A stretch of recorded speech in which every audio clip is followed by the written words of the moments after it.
আসসালামু আলাইকুম। আমার কথা শুনবার জন্য আপনাদেরকে স্বাগতম এবং শুভেচ্ছা।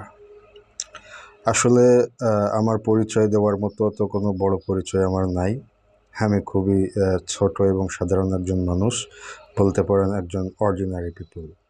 Just as a Bangladeshi citizen.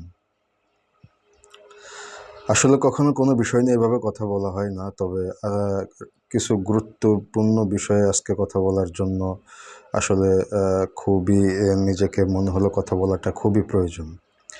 তো গুরুত্বপূর্ণ বিষয় বলতে আসলে যেটা বোঝাতে চাচ্ছি সেটা হলো বর্তমান বাংলাদেশের যে কোটা রিফর্ম মুভমেন্টটা চলছে, কোটা সংস্কার।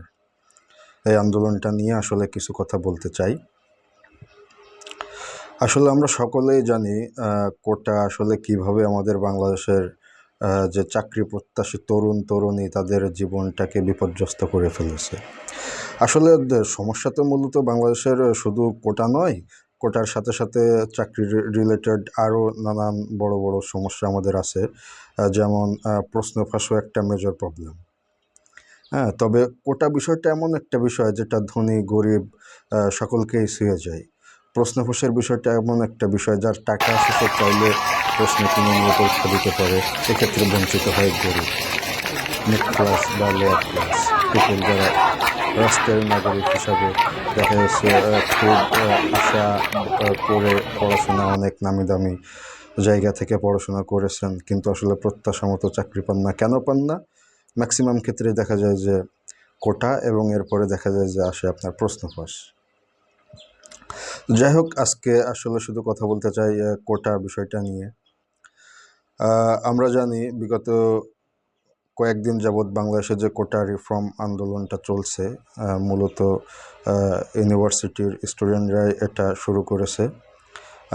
এরপরে আমরা নানান চড়াই উৎরাত পেরিয়ে দেখেছি ধাপে ধাপে এই আন্দোলনটা কীভাবে ক্ষমতাসীনদের রক্তচক্ষু উপেক্ষা করে রাজপথে টিকে আছে, এবং সরকার আসলে 2018 সালের তারা হয়তো ভেবেছিল 2018 সালের মতো গভর্নমেন্ট তাদেরকে হয়তো ডাকবে, ডেকে নিয়ে আলাপ আলোচনায় বসে এর একটা যৌক্তিক সুরাহা হবে। কিন্তু আসলে না, সরকার আসলে সে পথে এবার আর হাঁটেনি। সরকার আসলে এবার হেঁটেছে ভিন্ন পথে। ভিন্ন পথে যে সরকার হাঁটবে এটাও আসলে কিছু কিছু বা কোনো বিশিষ্ট নাগরিকদের মতামত অনুযায়ী আসলে এটাও প্রত্যাশিত কিছু ছিল না, এটা প্রত্যাশিতই ছিল। তো আসলে এবারের কোটা আন্দোলনে যে মূল যে বিষয়টা নিয়ে আসলে কথা বলতে চাই সেটা হলো, যারা আসলে আন্দোলন করছে বর্তমান, তারা তো আসলে কখনো মুক্তিযুদ্ধ দেখে নাই। তারা মুক্তিযুদ্ধের সপক্ষেও না বিপক্ষেও না, কিন্তু তাদেরকে নিজের অধিকার চাইতে গিয়ে এখন রাজাকার উপাধি পেতে হচ্ছে। এবং তারা অভিমানের সুরে যখন সেটা সেই গালাগালিকে গলাগলি হিসাবে পরিণত করে বা গলায় ফুলের মালাই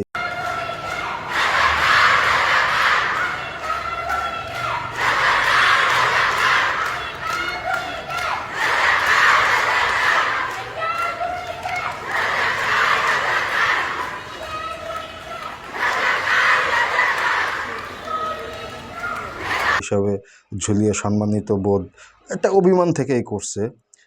যেমন স্লোগানটা আপনারা সবাই জানেন, কেমন স্লোগান, তুমি কে আমি কে, রাজাকার রাজাকার। হ্যাঁ,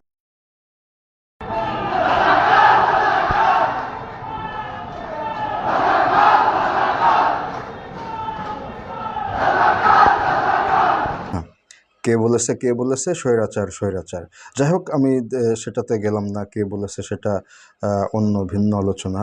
কিন্তু আসলে একজন স্বাধীন রাষ্ট্রের নাগরিক হিসাবে নিজেকে রাজাকার একটা মানুষ, একটা জেনারেশন কখন নিজেকে রাজাকার বলে দাবি করে, আসলে তাদের এই মনোবেদনাটাও বোঝা উচিত। এটা একটা ইম্পর্ট্যান্ট বিষয়।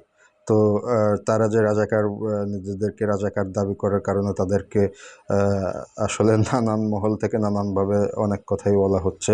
কিন্তু আসলে আপনাকে মূল বিষয়টা বুঝতে হবে, এটা একটা অভিমানের একটা বিষয়। আসলে কেউ এই বাংলাদেশে বর্তমানে রাজাকার না। হ্যাঁ, আমরা আসলে চলতি পথে অনেক সময় অনেক কিছুই বলি, আবেগের বশত বলি, কিন্তু আসলে প্রকৃতপক্ষে এখানে কেউই আসলে রাজাকার না। এখানে সবাই দেশপ্রেমিক। যারা রাজাকার স্লোগান দিচ্ছে, আমি কে রাজাকার রাজাকার, তারাও ঠিকই মাথায় বাংলাদেশের পতাকা বেঁধে নিয়েই স্লোগানটা দিচ্ছে। আচ্ছা, এখন আসি আসলে কোটা আলোচনায়। এটা নিয়ে আসলে বেশি কিছু আমি বলতে চাই না, কারণ এটা আসলে আমি খুবই ছোট একজন মানুষ। রাষ্ট্রের নানান পর্যায় থেকে দেশি বিদেশি অনেকেই এই কোটা নিয়ে কথা বলছেন। সংবিধানে আমাদের কোটা নিয়ে অনেক সংবিধান বিশেষজ্ঞরাও কথা বলছেন। তারপরেও কিছু কথা আসলে না বললেই নয়। যে জেনারেল পারসেপশন থেকে আসলে 56% যদি একটা দেশের কোটা ব্যবস্থা থাকে চাকরিতে প্রবেশের বিষয়ে,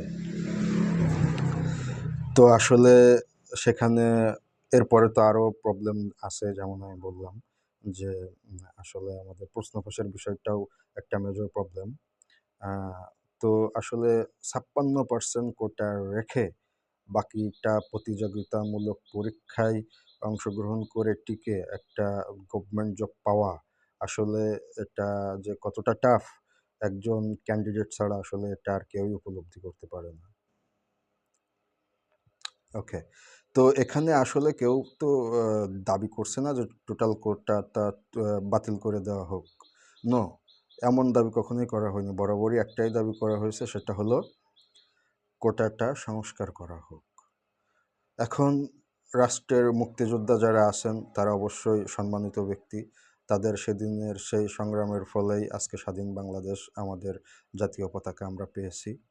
এখানে রাষ্ট্রীয় সকল সুযোগ সুবিধা আমরা ভোগ করছি। আসলে রাষ্ট্রীয় সুযোগ সুবিধা আমরা ভোগ করছি কথাটাও আসলে শতভাগ সঠিক নয়, কারণ কোটা সিস্টেম অনুযায়ী দেখা যাচ্ছে জেনারেল পাবলিক যারা আছেন, সাধারণ মানুষ, সাধারণ নাগরিক, তারা আসলে খুব বেশি সুযোগ সুবিধা আসলে রাষ্ট্র থেকে পাচ্ছেন না। কিন্তু রাষ্ট্রটা তো তাদেরও, তাদের বিষয়টাও তো রাষ্ট্রকে ভাবতে হবে। তো আসলে এই যে কোটা সংস্কার যে আন্দোলনটা, এখানে আমরা দেখলাম যে 30% হলো মুক্তিযোদ্ধা কোটা, সব থেকে বড় কোটা যেটা। এরপরে বিভিন্ন কোটা আছে, উপজাতি কোটা আছে, মহিলা কোটা আছে, আদিবাসী কোটা আছে, নারী কোটা আছে, এ ধরনের।